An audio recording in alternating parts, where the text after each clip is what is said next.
Hello everyone, स्वागत है आपके अपने YouTube channel mind wave class 1 में। इस वीडियो में क्वेश्चन नंबर 120 से स्टार्ट करेंगे और इसके पहले 129 क्वेश्चंस कवर हो चुके हैं, जो कि 13 लेक्चर्स हो चुके हैं इसके। और आप लोगों को जो पीडीएफ फाइल दी गई थी तो आप उसमें देखिएगा, जो सेम क्वेश्चन होंगे उसका केवल सोल्यूशन आपको मिलेगा और बाकी के यहाँ पर देखिए शॉर्टकट मेथड। जैसे यहाँ पर 120 नंबर क्वेश्चन देखिएगा अपने पीडीएफ फाइल में, वर्गाकार टाइलों की कम से कम संख्या ज्ञात करें जिससे 16 मीटर 58 सेंटीमीटर लंबे और 8 मीटर 32 सेंटीमीटर चौड़े कमरे के फर्श को पूरा ढका जा सके।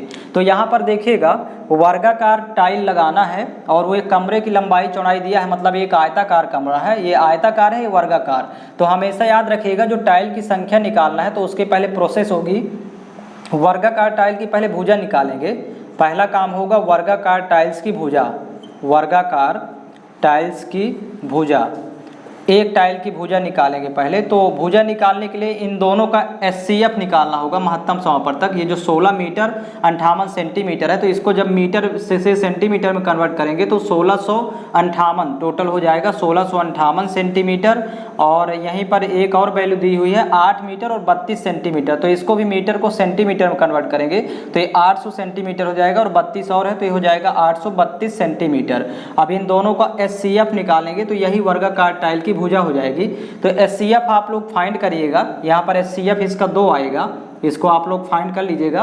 तो अब इसके बाद संख्या निकालना है। तो संख्या निकालने का तरीका होगा, देखिएगा, बड़ी आकृति का क्षेत्रफल लेंगे और बटे छोटी आकृति का क्षेत्रफल, क्योंकि यहाँ पर देखिए 2D की आकृतियाँ हैं, मतलब आयत है और वर्ग है। तो बड़ी आकृति होगी आयत, क्योंकि आयताकार ये पूरा कमरे के फर्श है आयताकार। तो बड़ी आकृति का क्षेत्रफल मतलब लंबाई गुणे चौड़ाई, आयत का क्षेत्रफल 1658 लंबाई है और गुणे चौड़ाई दिया है 832, ये सेंटीमीटर में है, बटे छोटी आकृति है वर्गाकार टाइल है, मतलब वर्ग है, तो वर्ग का क्षेत्रफल भुजा गुणे भुजा होता है। ये भुजा अभी प्राप्त कर चुके हैं, यहाँ पर वर्गाकार टाइल की भुजा 2 सेंटीमीटर है तो यहाँ पर 2 गुणे 2 कर देंगे। अब इसको कैंसिल आउट करेंगे तो देखिएगा 2 से 2 एक कम 2, पहले इसको 2 अट्ठे 16, फिर 2 दूनी 4, 2 नहीं 18, 829 आएगा। 2 से इसको भी कैंसिल आउट, 2 एक कम 2, 2 चौको 8, 2 एक कम 2, 2 छक्का 12, तो 829 और 416, इसका आप लोग मल्टीप्लाई कर लीजिएगा, 3,44,864 आएगा।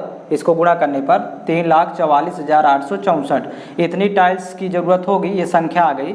इस तरह फाइंड करेंगे। सबसे पहले वर्गाकार टाइल की भुजा निकालना है, तो ये जो वैल्यू दी हुई है ये लंबाई और चौड़ाई, तो पहले यूनिट सेम कर लेंगे। 16 मीटर और 58 सेंटीमीटर है तो 1658 सेंटीमीटर हो जाएगा, टोटल सेंटीमीटर में कन्वर्ट करेंगे। और ये 8 मीटर 32 सेंटीमीटर है तो हो जाएगा 832 सेंटीमीटर। इन दोनों का एचसीएफ निकालेंगे तो 2 आएगा, यही वर्गाकार टाइल की भुजा हो जाएगी। और संख्या निकालने के लिए बड़ी आकृति का क्षेत्रफल, मतलब ये आयत का क्षेत्रफल लंबाई दिया हुआ है, लंबाई ये चौड़ाई है, तो आयत का क्षेत्रफल लंबाई गुणे चौड़ाई बटे वर्ग का क्षेत्रफल भुजा गुणे भुजा, और कैंसिल आउट करके ये फाइंड करेंगे। इस तरह सॉल्व करना है। अगला क्वेश्चन देखिएगा, क्वेश्चन नंबर 121 देखिएगा, किसी व्यापारी को 35 मीटर 42 मीटर और 63 मीटर लंबे लकड़ी के 3 तख्तों में से बड़ी माप के कितने तख्ते मिल सकते हैं। यहाँ पर संख्या पूछ रहा है, वो भी बड़ी से बड़ी की बात किया। तो सबसे पहले 35, 42 और 63 का एचसीएफ फाइंड करेंगे, महत्तम समापवर्तक। 35, 42 और 63 का एचसीएफ निकालना होगा। तो एचसीएफ देखिए अंतर बीच से निकालेंगे, जिन दो संख्याओं के बीच न्यूनतम अंतर हो। तो यहाँ 35, 7, 42, 7 का अंतर है और 7 का भाग 35 में भी जा रहा, 42 में भी, 63 में भी, तो ये 7 मीटर आ जाएगा एचसीएफ, महत्तम समापवर्तक। अब संख्या निकालना है, न्यूनतम संख्या पूछ रहा है, तो आप पहले 7 का 35 में भाग करेंगे, मतलब 35/7 प्लस 42 में भी 7 का भाग करेंगे, 42/7 और प्लस 63 में भी 7 से भाग करेंगे, और जो वैल्यू आएगी तो जोड़ देंगे, वही संख्या हो जाएगी। 7 पना 35, 7 छंग 42, 7 नहीं 63, तो यहाँ 6 5 11, 11 9 20, यहाँ संख्या हो जाएगी, न्यूनतम संख्या 20 होगी। इस तरह फाइंड करना है। अगला क्वेश्चन इसका देखेंगे, 122 नंबर क्वेश्चन है, 68 मीटर लंबाई तथा 51 मीटर चौड़ाई वाले एक हाल के फर्श को आच्छादित करने के लिए कितने वर्गाकार टाइल्सों की आवश्यकता होगी। आच्छादित का मतलब यहाँ ढकना है, तो यहाँ वर्गाकार टाइलों की संख्या निकालना है। तो सबसे पहले वर्गाकार टाइल की भुजा निकालेंगे, क्योंकि इसमें वर्गाकार टाइल्स की भुजा की जरूरत होगी। अब देखिएगा, वर्गाकार टाइल्स की भुजा बराबर अब ये जो वैल्यू दी हुई है लंबाई और चौड़ाई, इनका महत्तम समापवर्तक फाइंड करना है। तो 68 और 51 का HCF निकालेंगे। तो HCF अंतर भी से निकाल लेते हैं। यहाँ पर देखिए 17 का अंतर आएगा, 8 में 1 घटाएंगे 7, 6 में 5 1, 17 चौको 800, 17 या 51, तो ये 17 मीटर हो जाएगा HCF। तो यही कहलाएगी वर्गाकार टाइल की भुजा 17 मीटर। अब जब संख्या निकालेंगे तो देखिएगा बड़ी आकृति का क्षेत्रफल, तो बड़ी आकृति तो ये आयत हो जाएगा क्योंकि आयताकार था पहले फर्श या हाल का फर्श। तो बड़ी आकृति का क्षेत्रफल और लंबाई गुणे चौड़ाई, आयत का क्षेत्रफल लंबाई गुणे चौड़ाई, और बटी छोटी आकृति वर्गाकार टाइल्स है तो वर्ग का क्षेत्रफल मतलब वर्ग की भुजा है 17 मीटर, तो वर्ग का क्षेत्रफल लिखेंगे भुजा गुणे भुजा मतलब 17 गुणे 17, तो 17 एकम 17, 17 चौको 68, 17 एकम 17, 17 तिहाई 51, तो 4 गुणे 3 करेंगे तो 4 तिहाई 12। इस तरह फाइंड करते हैं ऐसे प्रश्न को। पहले आप लोग भुजा फाइंड करिए क्योंकि इसकी जरूरत पड़ेगी क्षेत्रफल के लिए। अगला क्वेश्चन इसका देखेंगे। क्वेश्चन नंबर 124 का सलूशन 2 लीटर आएगा। इसमें HCF निकालना है आप लोगों को, तो इसको आप फाइंड करेंगे, महत्तम समापवर्तक निकालेंगे।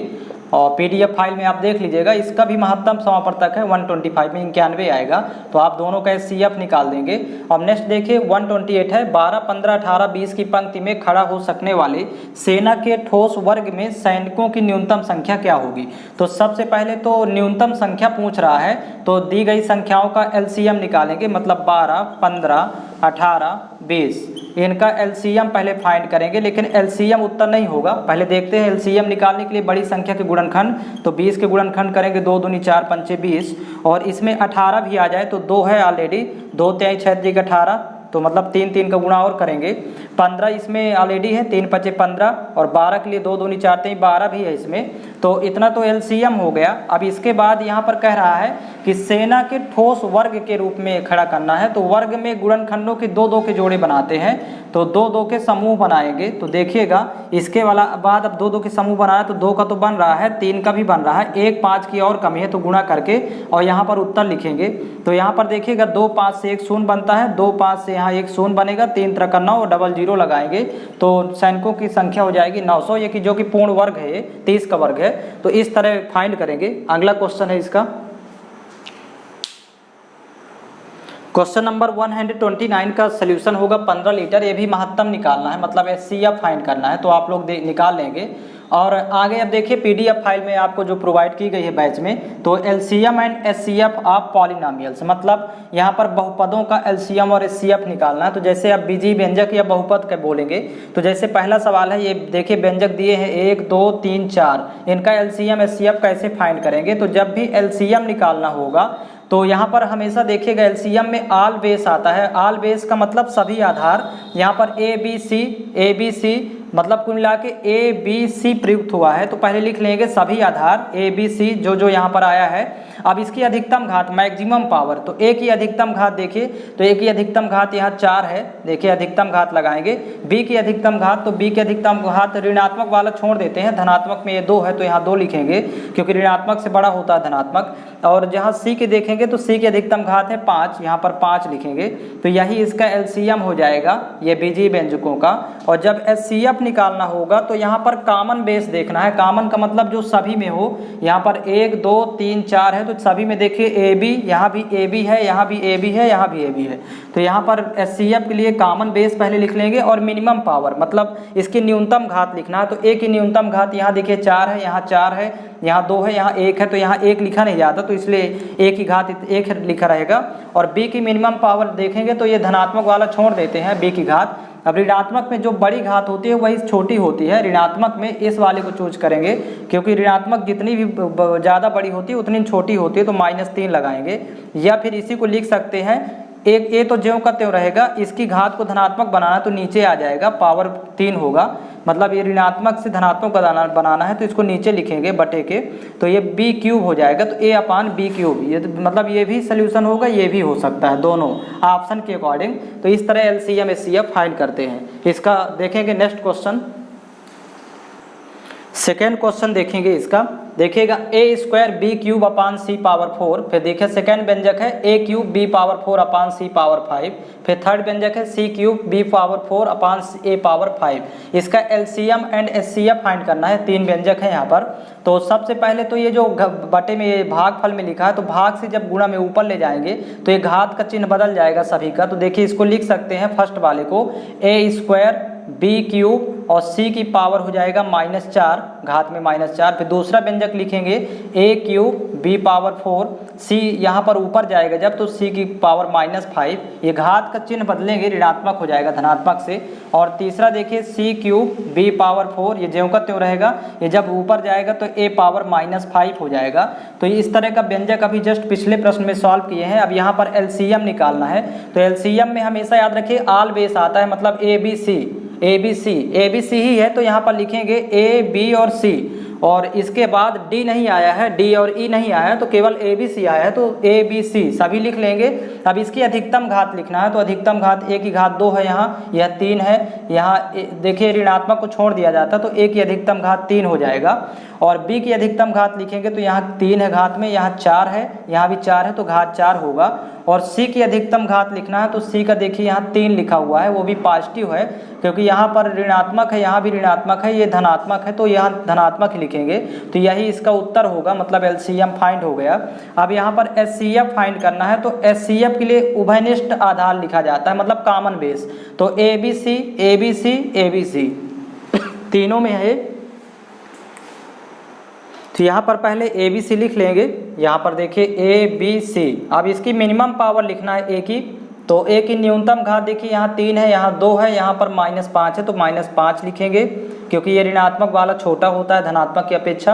अब बी में मिनिमम पावर न्यूनतम घात, तो यहाँ 3 है, यहाँ पर देखिए 4 है, यहाँ पर 4 है, तो 3 लिखेंगे। और सी की घात मिनिमम लिखना है, मिनिमम पावर, तो यहाँ देखिए ऋणात्मक यहाँ -4 -5, और यहाँ पर देखिए सी का घात 3 है, तो यहाँ पर सी की पावर 3 लिखेंगे। तो यहाँ पर सॉरी, ये तो धनात्मक है, बड़ा है, सी में इन दोनों में चूज करेंगे तो जो बड़ी घात है उसी को लिखा जाएगा -5। इसको ये भी लिखा जा सकता है, या फिर देखिएगा ये जो धनात्मक है तो उसको ज्यों का त्यों ऊपर ही लिखेंगे, ये दोनों नीचे आएंगे तो ये भी ऋणात्मक से धनात्मक घात हो जाएगी, मतलब ए की घात 5 और इंटू में सी की घात 5। तो इस तरह भी लिखा जा सकता है, दोनों में से ऑप्शन में जैसे दिया होगा।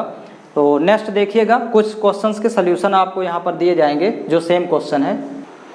क्वेश्चन नंबर 3 का सल्यूशन देखिए आएगा, एलसीएम आएगा A square B C square, B की घात 1 लिख सकते हैं। तो इसको आप लोगों को पीडीएफ में देख करके सॉल्व करना है, ये आंसर होगा, इसका स्क्रीनशॉट आप ले सकते हैं। एचसीएफ देखिए आएगा ए पावर 0 बी पावर 0 सी पावर 0।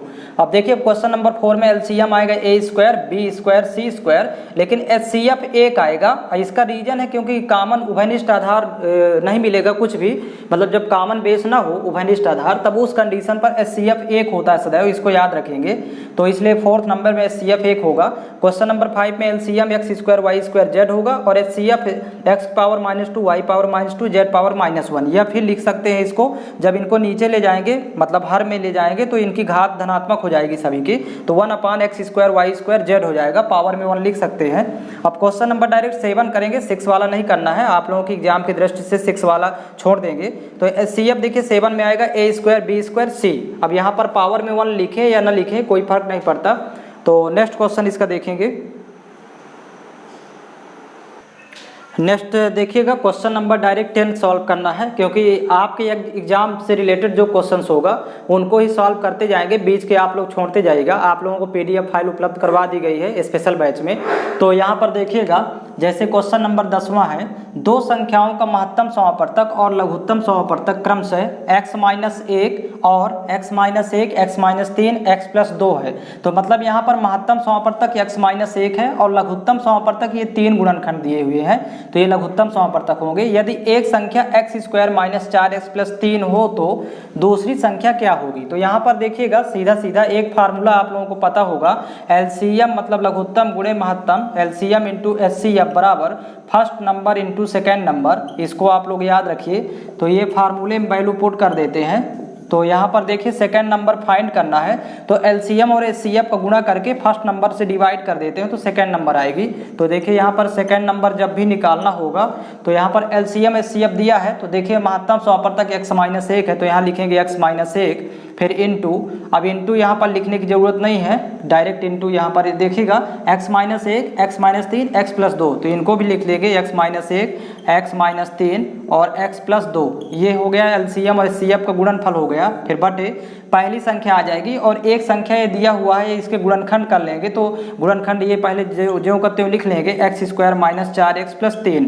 अब इसके आप लोग गुणनखंड करिएगा तो बीच वाले पद को दो पदों में बांटेंगे कि जोड़ने पर -4 हो, गुणा करने पर 3 हो, तो x² यहाँ पर -3x और -x करेंगे +3। अब यहाँ कामन हो जाएगा x, तो x -3 और दूसरे -1 कामन लेंगे तो x -3, तो मतलब एक गुणनखंड हो जाएगा x -3 और दूसरा हो जाएगा x -1। तो यहाँ पर देखिएगा इसकी जगह पर ये वैल्यू लिख सकते हैं x -3 और x -1। आप लोग इसको सॉल्व कर लीजिएगा, तो यहाँ पर आ जाएगी x -3 और x -1 आएगा इसका गुणनखंड करने पर। तो ये समान गुणनखंड कैंसिल आउट कर देते हैं, x -3 और x -1। अब जो बचेगा तो वही दूसरी संख्या होगी, तो आपस में लिख देते हैं, इसको गुणा करके भी लिख सकते हैं, x -1 × x+2 है, तो इसका गुणा करके लिखेंगे तो x का x से गुणा करेंगे x² प्लस x का 2 से गुणा करेंगे 2x, माइनस x का 1 से गुणा करेंगे तो -1 और x और -1 का +2 से तो -2। तो यहाँ पर वैल्यू आ जाएगी x² -2x plus 2x minus x है तो प्लस x बचेगा और ये -2। तो ये वैल्यू हो सकती है कि ऑप्शन में दो तरीके से दे सकता है, दोनों को गुणनखंड दे देगा या फिर गुणा करके दे देगा। तो आप लोग सॉल्व करिएगा इसको, इसी तरह सॉल्व करेंगे। एक क्वेश्चन और देखते हैं, इसका सेम क्वेश्चन है, इसका डायरेक्ट क्वेश्चन नंबर 14 करेंगे पीडीएफ फाइल का। देखिएगा इस तरह का भी प्रश्न पूछ लेता है, तो देखिए यहाँ पर 2x² -18 और x² -2x -3 का जीसीडी क्या होगा। जीसीडी पूछे या फिर एचसीएफ पूछे, मतलब महत्तम समापवर्तक, तो यहाँ पर दोनों का एचसीएफ निकालना है। तो पहले तो गुणनखंड कर लेंगे दोनों बहुपदों के। तो फर्स्ट देखिए 2x² -18 है, तो देखिए यहाँ दोनों से 2 कामन है, तो जब 2 कामन लेंगे तो यहाँ पर x² बचेगा माइनस और 2 का भाग 18 करेंगे तो 2 नहीं 18, तो मतलब x² -9 हुआ। अब इसको 2 इंटू इसको 3 का स्क्वायर लिख सकते हैं 9 को, तो a² - b² एक सर्वसंख्या होती है जो कि 2 ब्रैकेट में फिर लिखेंगे a + b a - b, तो मतलब एक ब्रैकेट में x + 2 और इंटू दूसरे ब्रैकेट में x - 2, सॉरी यहाँ पर 3 है तो 3 होगा, दोनों जगह 3 लिखेंगे। तो ये इसके गुणनखंड हो गए पहले बहुपद के। दूसरा देखिएगा x² - 2x - 3, इसके भी खंड कर लेंगे, गुणा करने पर माइनस का 3 चाहिए, जोड़ने घटाने पर माइनस का 2 बचे, तो यहाँ x² -3x और प्लस x, बीच वाले पद को 2 पदों में बांट लेंगे और ये -3 है, तो यहाँ पर देखिए x कामन होगा दोनों से, तो जब x कामन लेंगे तो यहाँ x बचेगा, फिर यहाँ -3 बचेगा और इन दोनों से +1 कामन लेंगे, क्योंकि कुछ कामन नहीं है, जो कहते हो गुणनखंड लिखा है, तो +1 तो x -3, तो यहाँ पर एक गुणनखंड हो जाएगा x -3 और दूसरा गुणनखंड हो जाएगा ये बाहर की जो संख्या दी है तो x + 1। इस तरह अब देखिएगा दोनों में जो कामन होगा उभयनिष्ठ होगा वही एचसीएफ होगा, क्योंकि इसमें कामन बेस लेते हैं या कामन फैक्टर, तो यहाँ x -3 तो यहाँ पर एचसीएफ हो जाएगा दोनों का x -3। तो यही फाइंड करना था, इस तरह फाइंड करते हैं और एलसीएम में आल बेस हो जाता है, तो इस तरह फाइंड करेंगे। अगला क्वेश्चन है इसका, क्वेश्चन नंबर 15 का सलूशन आएगा। देखिए महत्तम समापवर्तक आप फाइंड करेंगे तो 3 × x + y, ये एचसीएफ निकालना है, तो इसको आप लोग फाइंड कर लेंगे। अब नेक्स्ट देखिए 17 नंबर है, डायरेक्ट 16 छोड़ देना है। यदि x - a, x² - x - 6 और x² + 3x - 18 का एचसीएफ हो तो a बराबर कितना होगा। तो सबसे पहले तो इन दोनों का एचसीएफ फाइंड करेंगे। तो देखिए एचसीएफ निकालने के लिए पहले गुणनखंड कर लेते हैं, x² - x - 6, तो इसके गुणनखंड करना है, तो बीच वाले पद को 2 पदों में बांटे कि जोड़ने घटाने पर -1 आए और गुणा करने पर -6, तो यहाँ पर x² -3x + 2x लिखेंगे और यहाँ पर ये -6 है, तो इस तरह से बीच वाले पद को 2 पदों में बांट देंगे। अब इनमें कामन है दोनों, प्रथम 2 पदों में देखिए x कामन लेंगे तो यहाँ पर x बचेगा और फिर माइनस यहाँ 3 बचेगा, तो x -3, और इसमें दोनों में 2 कामन है, दोनों में लास्ट 2 पदों में, तो 2 कामन लेंगे तो यहाँ भी x -3 होगा। तो पहला गुणनखंड हो गया x -3 और दूसरा गुणनखंड हो जाएगा x + 2, मतलब ये बाहर की जो संख्या है ये दूसरा गुणनखंड बनेगा। इस तरह से इसके खंड हो गए पहले बहुपद के, और दूसरा बहुपद दिया हुआ है x² + 3x - 18, इसके भी गुणनखंड करना है तो बीच वाले पद को 2 पदों में बांटेंगे। जोड़ने घटाने पर 3 प्राप्त हो, गुणा करने पर माइनस का 18। तो यहाँ पर देखिएगा x² plus 6x minus 3x, बीच वाले पद को इस तरह डिवाइड कर लेते हैं और ये माइनस 18 होगा। तो प्रथम 2 पदों में कॉमन यहाँ x होगा, तो फर्स्ट में देखिए यहाँ x बचेगा और प्लस 6, और यहाँ पर इन दोनों में कॉमन लेंगे माइनस का 3, तो यहाँ भी बचेगा x प्लस 6, क्योंकि माइनस सहित कॉमन ले रहे हैं तो दोनों पॉजिटिव होंगे। तो एक गुणनखंड हो जाएगा x प्लस 6 और दूसरा हो जाएगा ये जो बाहर की संख्या है x माइनस 3, ये दूसरा गुणनखंड होगा। तो HCF तो ऑलरेडी x माइनस 3 दिया है, लेकिन यहाँ पर दोनों में कॉमन है x माइनस 3 और यहाँ x माइनस a है, तो कंपेयर कर लेंगे, मतलब महत्तम समापवर्तक हो जाएगा यहाँ पर x माइनस 3, और जो कि प्रश्न में दिया है x माइनस a, तो a की जगह पर a की वैल्यू पूछ रहा था तो a का मान 3 हो जाएगा। कंपेयर करने के बाद इस तरह फाइंड करेंगे। अगला क्वेश्चन देखिएगा, इसमें क्वेश्चन नंबर 19 है। यहाँ पर देखिएगा x plus 5 whole square x plus 1 whole cube into x minus 3 और x plus 1 x minus 3 whole square x plus 5 का LCM क्या होगा। तो यहाँ पर देखिए LCM डायरेक्ट निकालेंगे। LCM में हमेशा याद रखिएगा आल बेस, मतलब x प्लस 5 है, x प्लस 1 आया है, x माइनस 3 आया है, तो यहाँ पर प्रयुक्त इतने ही हुए हैं। यहाँ भी देखिए, तो पहले लिख लेंगे x प्लस 5 पहला गुणनखंड, दूसरा है x प्लस 1 और x माइनस 3, ये 3 ही गुणनखंड यहाँ पर प्रयुक्त हुए हैं। तो आल बेस और मैक्सिमम पावर, तो x प्लस 5 की अधिकतम घात देखना है, तो यहाँ पर 2 लिखा है, यहाँ पर 1 है, तो यहाँ पर घात में 2 लगाएंगे।